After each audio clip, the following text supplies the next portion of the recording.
विशेष प्रार्थना है कि कविता बड़ा उसका बेटा का हाथ या पैर टूटा है फुटबॉल खेलते वक्त।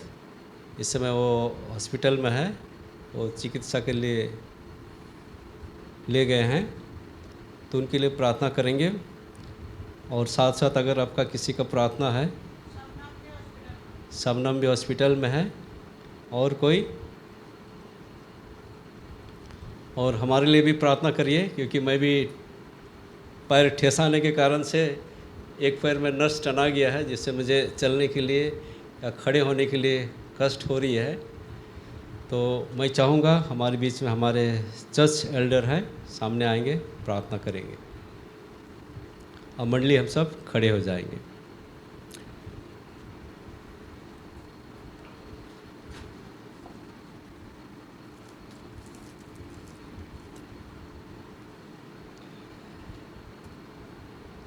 सर्वशक्तिमान दयालु पिता परमेश्वर, हम सभी आपका धन्यवाद करते हैं कि आपने इस पवित्र दिन में, इस पवित्र भवन में आने के लिए इस सुंदर मौका दिए।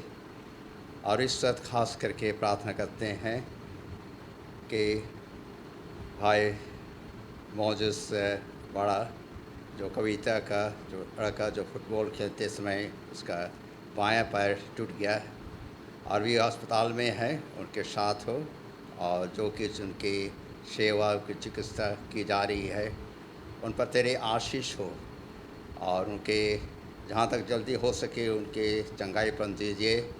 आपका चंगाई हाथ उस पर हो। फिर से हमारे पास्टर भी लकड़ा और उनके पैर में जो जख्म और उनका जो नस का जो समस्या है, उनके साथ हुए, और उनके आपके चंगाई हाथ उनके पैर पर रखिए, जिससे जो कुछ उनका इलाज किया जा रहा है उस आपके आशीष हो, और जल्द से जल्द वे अच्छे हो जाए। फिर सपना के लिए प्रार्थना करते हैं, अस्पताल में हैं, उसके साथ हो, उसकी अगुवाई कीजिए और उनको आपके चंगाई बख्श दीजिए। और जितने हम लोग यहाँ सिर झुकाए हुए हैं, अगर कोई बीमार है या दुख तकलीफ़ में है, अशांति है, उनके लिए भी हम लोग प्रार्थना करते हैं। सबों को आज का आशीष तो हम सबों के दिए। इस प्रार्थना को तेरे बेटा यीशु ख्रिस्ट के नाम से मांगते हैं, सुन और ग्रहण कर दीजिए। आमीन।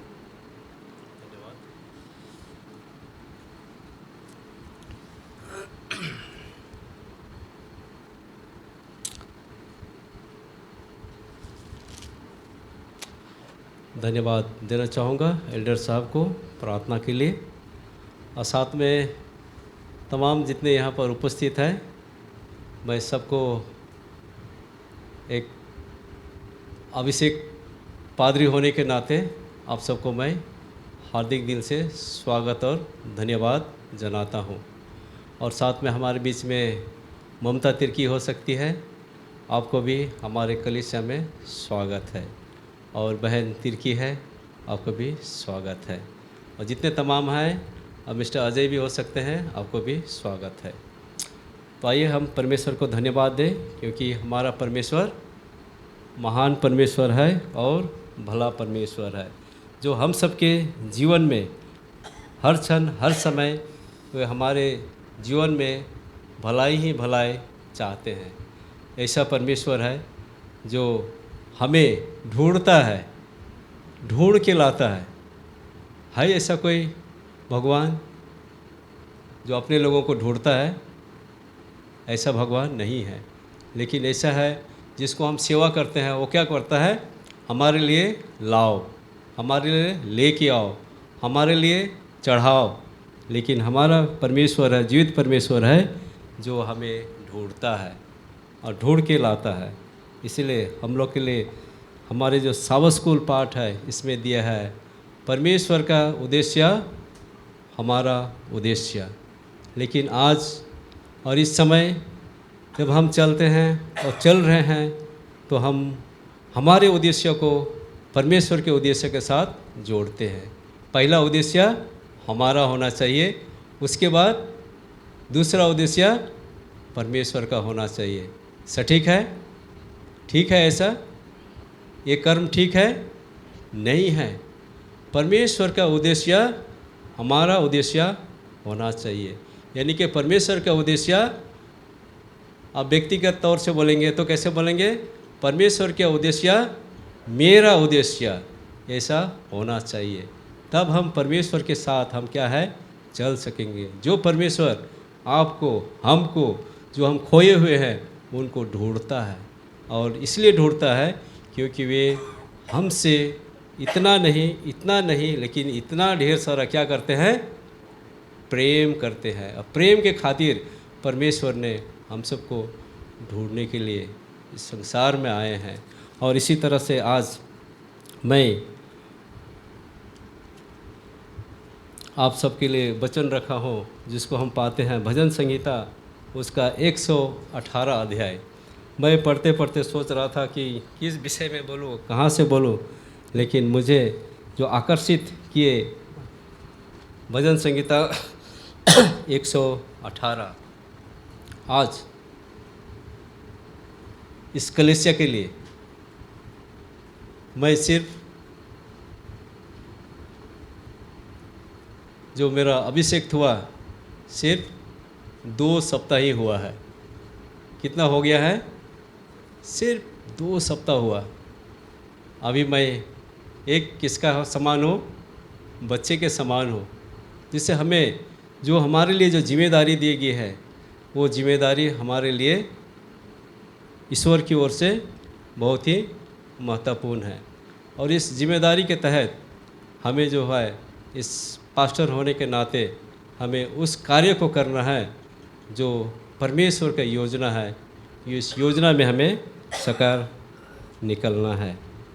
तो मैं थोड़ी देर रखूँगा आप लोगों को। यहाँ कहता है कि आओ हम यहोवा को क्या करें? यहोवा को धन्यवाद करो, क्योंकि यहोवा क्या है? भला है, उसकी करुणा सदा की है। इस्राएल कहे उसकी करुणा सदा की है। हारून का घराना कहे उसकी करुणा सदा की है। यहोवा के डरवायो कहे उसकी करुणा सदा की है। और मैं सकती में परमेश्वर को पुकारा, परमेश्वर ने मेरी सुनकर मुझे चौड़े स्थान में पहुंचाया। यहोवा मेरी ओर है, मैं न डरूँगा। मनुष्य मेरा क्या कर सकता है? यहोवा मेरी ओर मेरे सहायकों में है। मैं अपने बैरियों पर दृष्टि कर संतुष्ट हूँगा। यहोवा की शरण लेनी मनुष्य पर भरोसा रखने से उत्तम है, और यहोवा का शरण लेनी प्रधानों पर भी भरोसा करने से उत्तम है। सब जाति ने मुझको घेर लिया है, परंतु यहोवा के नाम से मैं निश्चय उन्हें नष्ट कर डालूँगा। उन्होंने मुझको घेर लिया है, निस्संदेह घेर लिया है, परंतु यहोवा के नाम से मैं निश्चय उन्हें नष्ट कर डालूँगा। उन्होंने मुझे मधुमक्खियों के समान घेर लिया है, परंतु कांटों की आग के समान वे बुझ जाएंगे। यहोवा के नाम से मैं निश्चय उन्हें नष्ट कर डालूँगा। तूने मुझे बड़ा धक्का दिया तो था कि मैं गिर पड़ूँ, परंतु यहोवा ने मेरी सहायता की। परमेश्वर मेरा बल और भजन का विषय है, वह मेरा उद्धार ठहरा है। धार्मियों के तंबू में जय जयकार और उद्धार की ध्वनि हो रही है। यहोवा के दाहिने हाथ से पराक्रम का काम होता है। यहोवा का दाहिना हाथ महान हुआ है। यहोवा के दाहिने हाथ से पराक्रम का काम होता है। मैं न मरूंगा वरना जीवित रहूँगा। मैं परमेश्वर के काम का वर्णन करता रहूँगा। परमेश्वर ने मेरी बड़ी ताड़ना तो की है, परंतु मुझे मृत्यु के वक्ष में नहीं किया। मेरे लिए धर्म के द्वार खोले, मैं उसमें प्रवेश करके यह का धन्यवाद करूँगा। यहोवा का द्वार यही है, उससे धर्मी प्रवेश करने पाएंगे। हे यहोवा, मैं तेरा धन्यवाद करूँगा क्योंकि तूने मेरी सुन ली है और मेरा उद्धार ठहर गया है। राजमिस्त्रियों ने जिस पत्थर को निकम्मा ठहराया था वही कोने का सिर हो गया है। यह तो यहोवा की ओर से हुआ है, यह हमारी दृष्टि में अद्भुत है। आज वह दिन है जो यहोवा ने बनाया है, हम इसमें मगन और आनंदित हो। हे यहोवा विनती सुन, उद्धार कर।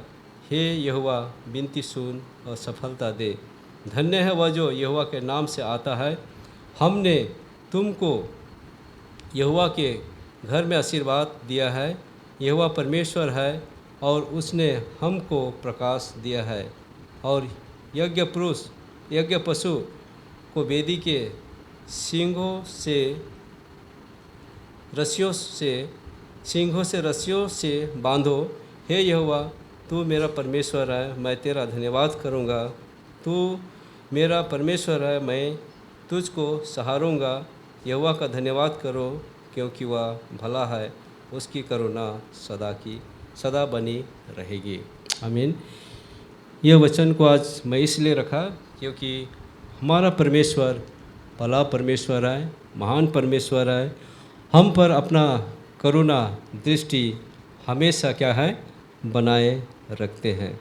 और विशेषकर उनके लिए जो परमेश्वर यहोवा को भाई मानते हैं और परमेश्वर का आदर करते हैं, उनके लिए ये विशेष है क्योंकि वे परमेश्वर के डरवाई हैं और परमेश्वर से डरते हैं, परमेश्वर को आदर देते हैं, परमेश्वर को सम्मान देते हैं। और जब हम परमेश्वर को आदर सम्मान हम देते हैं, परमेश्वर हमें हर प्रकार के तकलीफ़ों से हमारी सुधि लेती है और हमारी जो ज़रूरत है और हमारी जो आवश्यकता है उसको हमारे लिए पूरा करते हैं। और हमें जब हम वो छोटे रास्ता में हम चलते हैं तो हमें किसी प्रकार की हानि हमें होने नहीं देती है। वह हमें उस रास्ता से हमें अच्छाई से और सही सलामत हमें सुरक्षित हो निकलने में हमारी अगुवाई करते हैं। इसलिए कहता है कि यहोवा मेरी ओर है, मैं ना डरूँगा। हमें सच में यहोवा परमेश्वर जो है वो हमारे साथ है, हमें डरने की आवश्यकता नहीं है। सिर्फ परमेश्वर चाहता है कि आप उन्हें आदर करें, सम्मान करें और उनके हुक्मों को माने। तो देखिए परमेश्वर जो है आपको सही जगह ले जाएंगे और सही जगह आपको पहुंचने में क्या करेंगे, मदद करेंगे, आपको सहायता पहुंचाएंगे। लेकिन हम अगर कहेंगे कि परमेश्वर का उद्देश्य मेरा उद्देश्य है तो सही है, अगर कहेंगे कि मेरा उद्देश्य परमेश्वर का उद्देश्य है तो हम हर समय हर क्षण हम क्या होंगे, चूकेंगे और परमेश्वर को हम कभी भी हम धन्यवाद नहीं दे सकेंगे। और उसी तरह से होगा कि जब हम परमेश्वर पर भरोसा नहीं करते हैं परंतु हम अधिकारियों के ऊपर हम भरोसा करते हैं, अगर इस तरह से होगा तो हमारा भरोसा रखना बेकार है। इसलिए कहता है हमें वचन में, मनुष्य पर भरोसा रखने से उत्तम यहोवा का शरण लेनी है। हमें मनुष्य पर भरोसा रखने से अच्छा है कि हम परमेश्वर की शरण लें और हम प्रधानों पर भी क्या करना करें, भरोसा ना करें। सिर्फ हम परमेश्वर पर भरोसा करें ताकि परमेश्वर हमारा उद्धार है। परमेश्वर हमें अपने शरण में रखता है और हमारे अपने शरण में रखने के बजाय परमेश्वर हमें बहुत सारे आशीष, बहुत सारे तकलीफ़ों से, बहुत सारे दुश्मनों से, बहुत सारे परीक्षाओं से हमारी रखवाली करते हैं। और कभी आपने मधुमक्खी के साथ मुकाबला हुआ है आपका जीवन में? मधुमक्खी के साथ कभी मुकाबला हुआ है? जब मधुमक्खी को जब बाज जो मारता है उसके बाद अगर मधुमक्खी आता है तो क्या करता है आपको?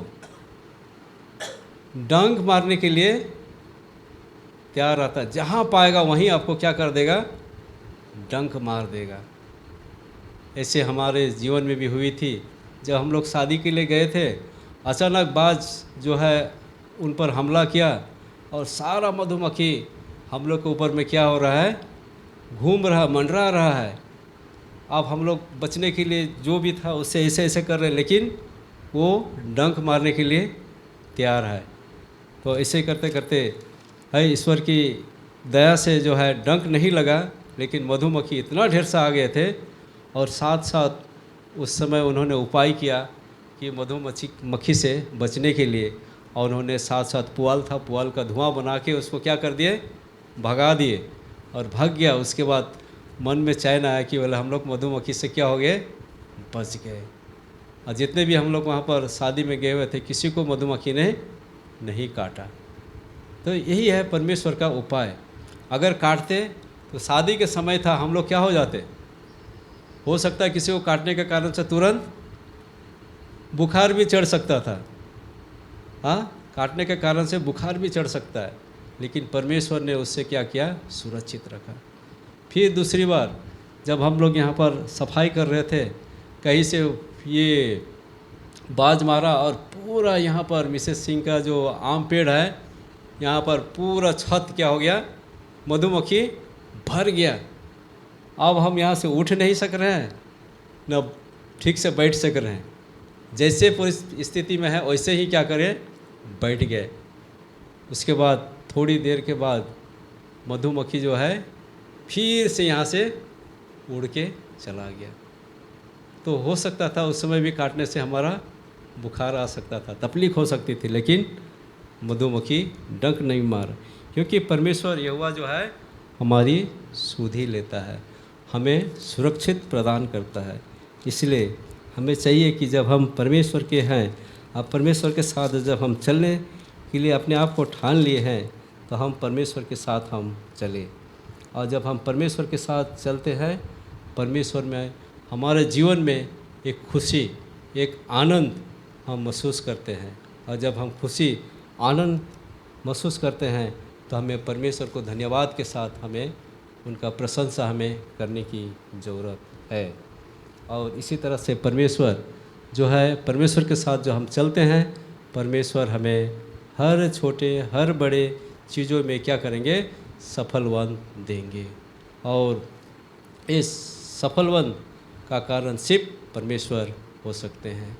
अगर हम परमेश्वर को भूलते हैं तो हम हमारे जीवन में बहुत सारे ऐसे चीज़ों को भूल जाएंगे और हमारी परिस्थिति बदतर होती जाएगी। तो परमेश्वर नहीं चाहते हैं कि हमारी स्थिति, हमारे परिवार जो है बदतर होते जाए। तो आइए हम देखेंगे और एक यशायाह की किताब, उसका 14 अध्याय, उसका 12 से 14 तक। किसी को ये वर्ष याद है कि किसके विषय में है? जब हमारे पास सब कुछ हो जाता है, सब कुछ रहता है, हम उसके जैसे ही क्या हो जाते हैं, अहंकार हो जाते हैं। हाँ, ये जैसे हम पाते हैं, इसमें किसके विषय में है? हाँ, लूसीफर के विषय में है। और लूसीफर जो है किसके तुल्य होने चाहा? परमेश्वर के तुल्य होने चाहा। जब हम परमेश्वर के तुल्य होने चाहते हैं, तो हम में, हमारे जीवन में क्या हो जाती है? घमंड हो जाती है, अहंकार आ जाती है। और इस अहंकार के कारण से हम परमेश्वर के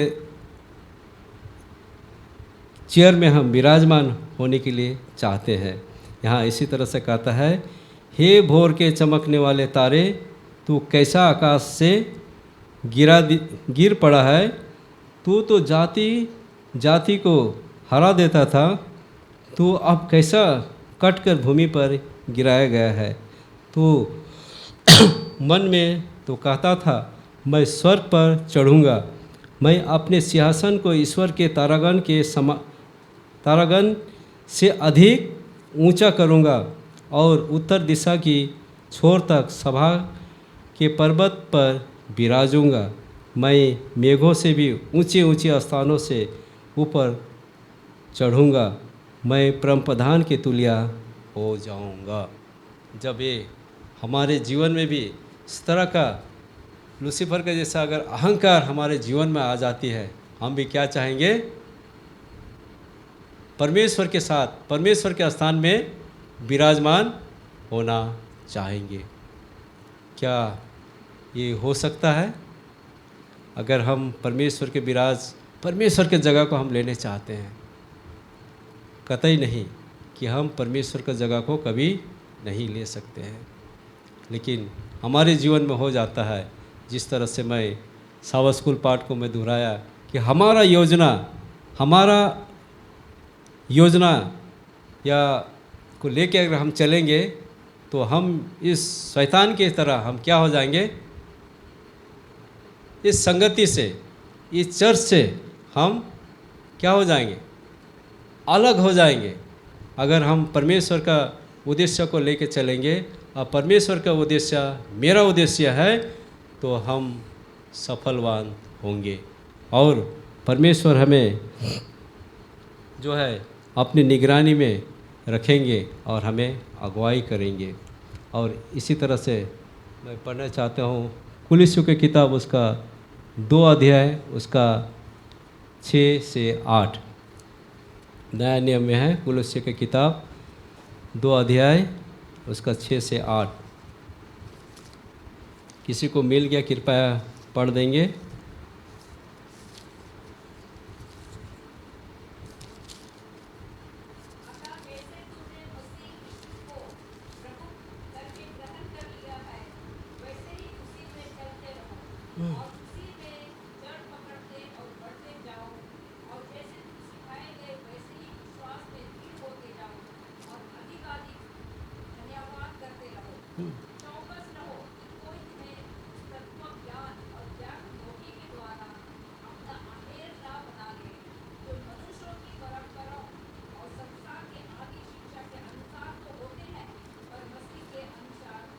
नहीं, या हम देखते हैं कि हमें यही कहना चाहता है कि जैसे तुम मसीह यीशु को प्रभु करके क्या कर लिए हैं, हम लोग ग्रहण कर लिए हैं, वैसे ही उसी में क्या कर दो? चलते रहो और उसी में जड़ पकड़ते और बढ़ते जाओ। और जैसे तुम सिखाए गए वैसे ही विश्वास में क्या हो जाओ? दृढ़ होते जाओ और अधिक से अधिक धन्यवाद करते रहो। ये हमारे लिए शिक्षा है कि हम परमेश्वर में जब जड़ पकड़े हैं, हम उसमें क्या करें? बढ़ते जाए। और जो सीख हमें मिली है उस विश्वास में हम दृढ़ होते जाए। अगर हम चूकते हैं तो हम औरों को भी हम उस दिशा से हम भटका देते हैं। इसलिए चाहिए कि हम किसी को ना देखें, परंतु परमेश्वर के वचन पर हम भरोसा करें और परमेश्वर के प्रतिज्ञा के अनुसार से हम चले, ताकि हम विश्वास में दिन प्रतिदिन क्या बने? दृढ़ होते जाएं। हम कभी कभी ऐसा होता है कि फलना ने हमसे ऐसा कर दिया, फलना ने हमसे ऐसे व्यवहार कर दिया, मैं चर्च जाना छोड़ दूंगा, या मैं चर्च जाना छोड़ दूंगी, मैं चर्च नहीं जाऊंगी। लेकिन आप किसके साथ नाता तोड़ रहे हैं? आप परमेश्वर के साथ नाता तोड़ रहे हैं। जब हम परमेश्वर के साथ नाता तोड़ते हैं तो वैसे ही हमें क्या है? हम व्यर्थ धोखे में पड़ते हैं और हम एक दूसरे के क्या होते हैं, जिसके साथ हम धोखे में पड़ते हैं उनके हम आहार बन जाते हैं और वो हमें संसार की ओर हमें ले चलता है और हम संसार की ओर हम चले जाते हैं और उन शिक्षाओं को हम अपना लेते हैं और मसीह शिक्षा को हम भूल जाते हैं। प्यारे भाई और बहनों, हमें जिस विश्वास को हम पकड़े हैं उस विश्वास को हम पकड़े रहे और इस विश्वास में हम दिन प्रतिदिन हम दृढ़ता के साथ हम बढ़े चले, ताकि हम परमेश्वर को ज़्यादा से ज़्यादा हम धन्यवाद दे सके और उस दुष्ट बैरी के पास और उस अन्य तत्व ज्ञान है उसमें न फंसे। अगर हम फंसते हैं तो दूसरा का हम एक आहार बन जाते हैं और हम परमेश्वर के राज से हम दूर हो जाते हैं। परमेश्वर नहीं चाहता है कि अपने बेटे बेटी जो है उनसे दूर रहे, लेकिन परमेश्वर चाहता है कि वे आपस में एक दूसरे के साथ प्रेम में बने रहे। इसी तरह से मैं और एक उदाहरण देना चाहूँगा, जो फिलिपी की किताब उसका 3 अध्याय उसका 12 से 6।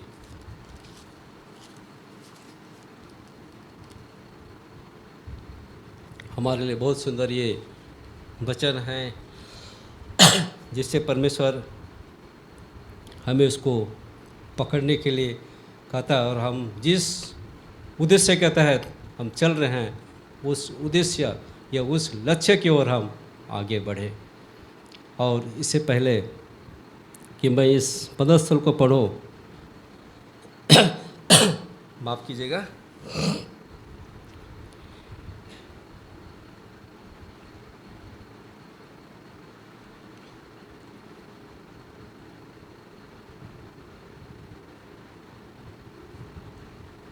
एक सज्जन जो अपना जीवन में जितने भी पाप किए थे उस पाप का एक गठरी बनाया,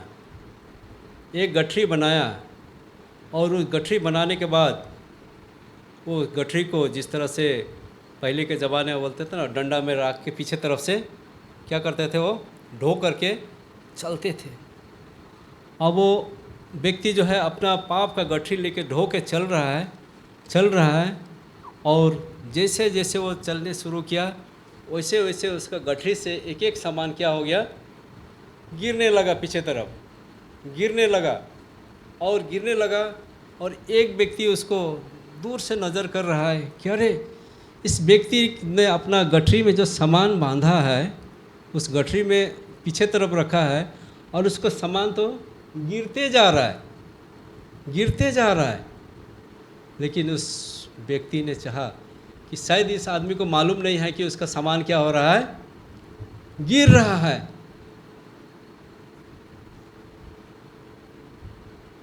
लेकिन इस व्यक्ति जब उसके पास पहुंचा, दौड़ते दौड़ते पहुंचा कि भाई आपका सामान तो गिर रहा है, मैं तभी से देख रहा हूं, लेकिन आप कहे ध्यान नहीं दे रहे हैं।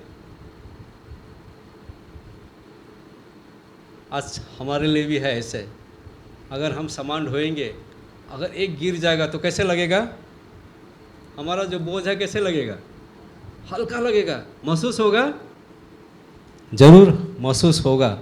और महसूस होगा तो हम कहेंगे अरे मेरा थैली का सामान गिर गया, हो सकता मेरे लिए क्या था, वो बहुत बहुमूल्य था, बहुत ज़रूरी था। लेकिन उस व्यक्ति ने पीछे मुड़ के नहीं देखा, वो उतना महसूस कर रहा है कि मैं जो गठरी, जो पाप का भार ढोया हूँ, क्या हो गया, वो गिर रहा है और वो हल्का होते जा रहा है। तो जब उस व्यक्ति ने कहा कि जब वो गिर चुका है तो उसको मुड़ के मैं पीछे क्यों देखूं, अगर पीछे मुड़ के देखूंगा तो हमारा क्या आएगा, क्या याद आएगा, हमारा पुराना अतीत, हमारा पुराना जीवन जिससे मैंने पाप किया था, वो हमारे जीवन में फिर से क्या आएगा, याद आएगा। इसलिए मैं अपना पाप को पीछे क्या कर रहा हूँ, छोड़ते जा रहा हूँ और मैं आगे बढ़ रहा हूँ। अब वचन में क्या कहता है हमें, फिलिपी की किताब उसका 3 अध्याय उसका 12 में शीर्षक क्या दिया गया है, निशाने की ओर दौड़ना। हम अपने निशाने, अपने लक्ष्य जो यीशु मसीह के द्वारा से हमें लक्ष्य मिली है, उस लक्ष्य की ओर हम आगे बढ़ रहे हैं। तब यहाँ वचन में कहता है, यह मतलब नहीं है कि मैं क्या हूँ, पा चुका हूँ या सिद्ध हो चुका हूँ, उस पदार्थ को पकड़ने के लिए दौड़ा चला जाता हूँ, जिसके लिए मसीह यीशु ने मुझे क्या किया है, पकड़ा था। हे भाइयों, मेरी भावना यह नहीं है कि मैं पकड़ चुका हूँ, परंतु केवल यह एक काम करता हूँ कि जो बातें पीछे क्या कहता है, क्या करके, भूल करके आगे की बात की ओर बढ़ता हुआ निशाने की ओर क्या करता हूँ, चला जाता हूँ, कि ताकि वह इनाम पाऊँ जिसके लिए परमेश्वर ने मुझे मसीह यीशु में क्या किया है, ऊपर बुलाया है। हम में से जितने सिद्ध हैं यही विचार रखें, और यदि किसी बात में तुम्हारा और ही विचार हो तो परमेश्वर उससे भी तुम पर प्रकट कर देगा। और इसलिए जहाँ तक हम पहुँचे उसी के अनुसार क्या करें, हम चले। क्या है, परमेश्वर हमें हमारा पुराना अतीत को, पुराना सोच को, पुराना विचार को हमें छोड़ कर क्या है, निशाने की ओर आगे बढ़ना है। जो लक्ष्य परमेश्वर ने आपके लिए, हमारे लिए, जब मसीह होने के नाते जो लक्ष्य रखे हैं उसको हमको, उस ओर हमें बढ़ने की ज़रूरत है। अगर हम अब भी नहीं बढ़े हैं, नहीं सोचे हैं, और वही पुराना सोच हमारे जीवन में है, तो उस मनुष्य के जैसे आप बनिए जो अपना सामान ढोया है लेकिन गिरते जा रहा है, उनका कोई परवाह नहीं है, क्योंकि उनका निशाना प्रभु यीशु की ओर है। आज भी हमारे निशाना, हमारा लक्ष्य यीशु पर होना है। अगर हम यीशु पर होंगे, हमारा लक्ष्य हर क्षण, हर समय सफलवंत ही होगी। परमेश्वर हम सबको अगुवाई करे, मदद करे कि हम परमेश्वर के साथ चले और परमेश्वर को हम उद्देश्य बनाए और परमेश्वर के उद्देश्य के साथ हम चले, तो परमेश्वर हम सबको इस मसीह जीवन में बहुत आय की आशीष से परिपूर्ण करेंगे। परमेश्वर इस छोटी सी वचन पर आशीष दे। आमीन। स्मरणीय बाप, धन्यवाद देते हैं आज के साबत के लिए और इस संगति के लिए कि जब हम इस बड़ी सभा में आपके साथ हो सके और आपके वचनों में से हम पढ़ सके। हम सबको ये समझ और बुद्धि और ये ज्ञान दे पिता कि हम आपकी ओर बढ़ सके, आपकी ओर हम चल सके। इस तरह से हम सबको तो आशीर्वाद कर, ताकि पिता हम जब इस संसार में रहते हैं, इस संसार के मोह माया से हम परे रह सके और आप पर आशा, आप पर भरोसा करते हुए हम एक मसीही जीवन हम व्यतीत करने वाले बन सके। इस तरह से तो हम सबको तो आशीर्वाद कर। और इसी तरह से जब हम यहाँ से जाते पिता, हम सबको तो आशीष के साथ विदा कर, ताकि हम अगले साबत फिर से यहाँ आकर के आपके नाम की दुहाई दे सके। हमारे पापों को तो क्षमा कर। छोटी विनती मसीह के नाम से मांगते हैं, दया कर, सुन और ग्रहण कर। आमीन।